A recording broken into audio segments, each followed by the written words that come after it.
share with us yung story behind yung struggles mo kung sa nangyari, Bell's Palsy? Yes, actually, it's also a surprise for me kasi all this time, I've always been an active kid growing up. Lagi naman akong busy.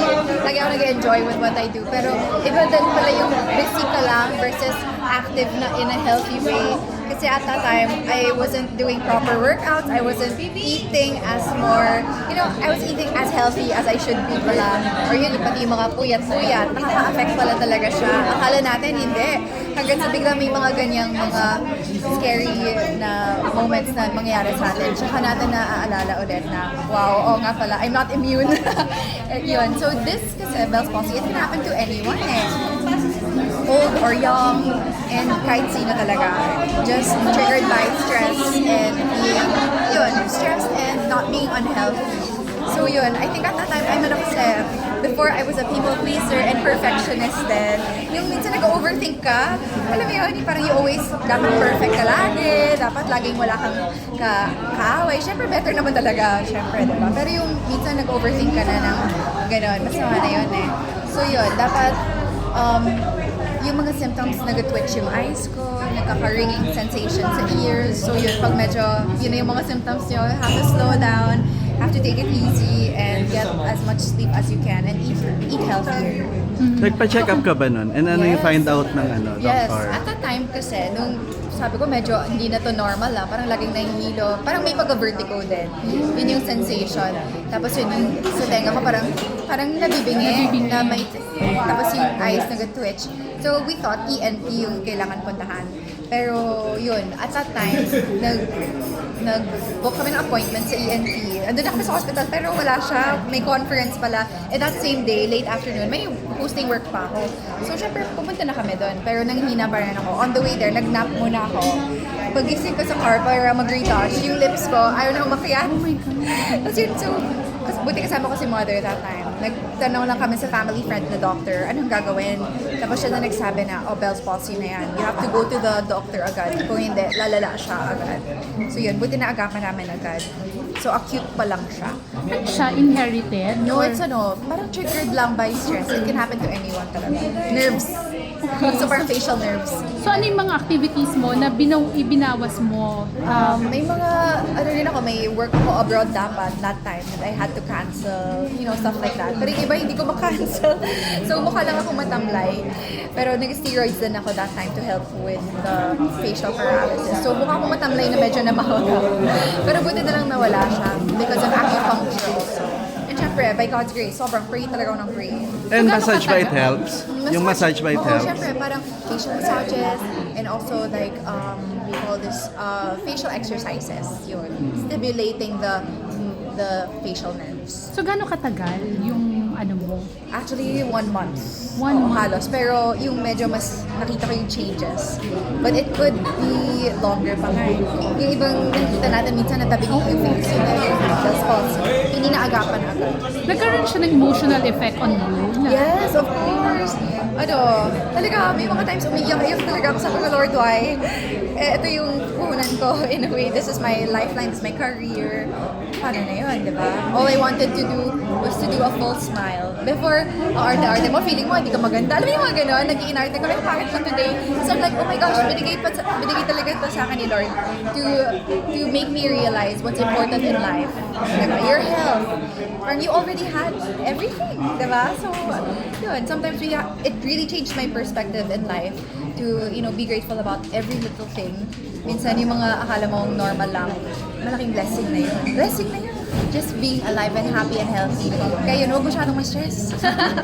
Ang love life, kumusta? Naapektuhan mo ba? Yes. Actually, that time, I was still dating now because I'm married na. That time, tinago ko rin siya from my boyfriend. Hindi ko muna sinabi kasi ayokong... Worry. Yeah. Nakakatawa, no? Tapos after ko sabi, ano ba, nagka-Bell's Palsy ako. Nung tapos na. Pero siya rin naging asawa mo? Parang, yes. Okay. Pero akala niya, parang may pinagdadaanan lang ako. Or akala niya, ano yung nangyayari dito? Pero after ko na nakwento. So, gano'n na kayo katagal na married? Oh my gosh, a few years pa lang. But we dated for a long time, 11 years. Wow! Yeah. First and Non-showbiz? ano mo? first and Not last showbiz. boyfriends? Hindi Yes, naman. ganun na rin. First Not and- counted yung iba. Not- What? Ano, Filipino or? Yes, Filipino-Chinese like me. Ah, okay. So okay naman sa kanya na ano ka? Yes, nakabibo din yun. Yeah, so yun, meron din siyang platform. Ano naman siya, more of advocacy naman yung kanya. Ano naman siya, very active din siya online actually. Ano May ginagawa pansinan? ka na rin mga showbiz projects. Oo. Yes. Actually, right now, may new show kami with GMA po.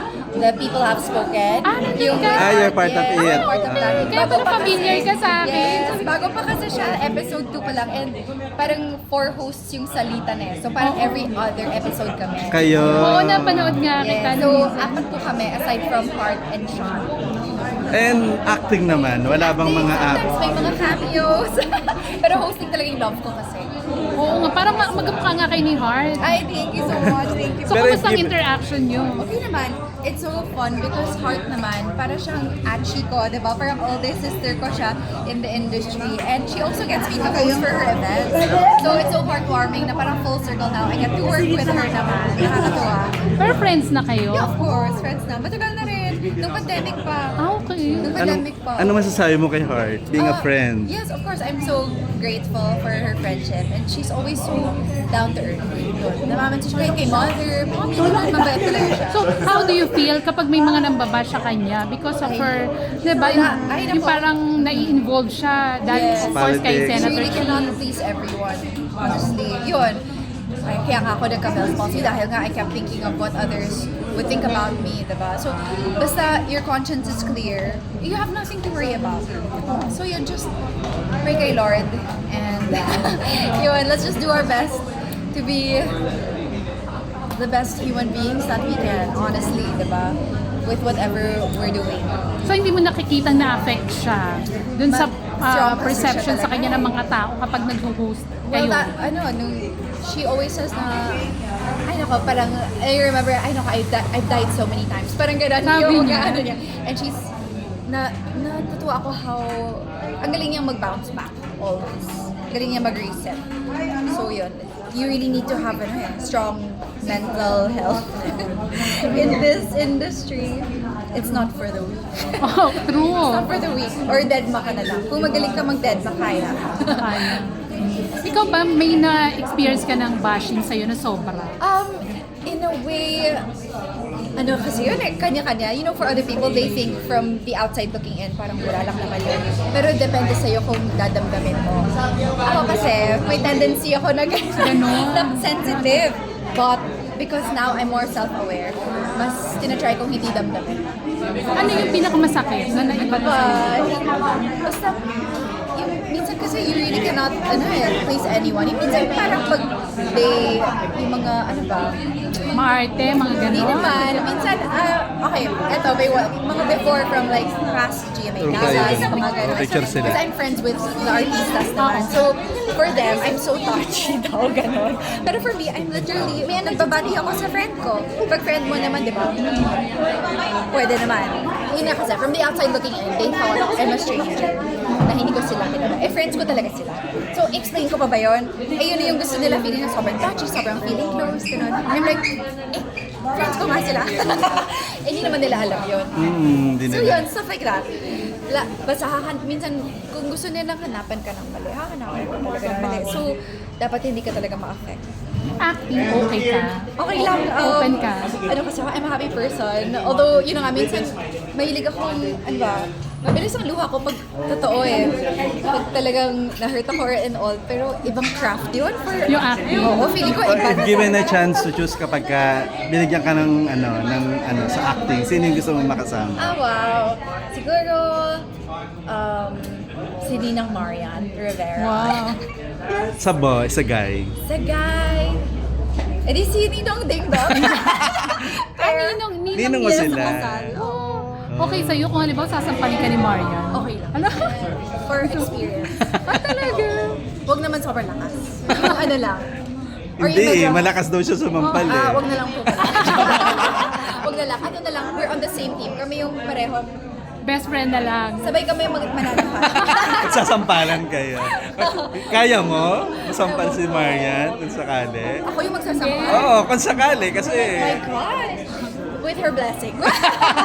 With their permission. With her permission. Okay, thank you, Janina. Thank you and congratulations.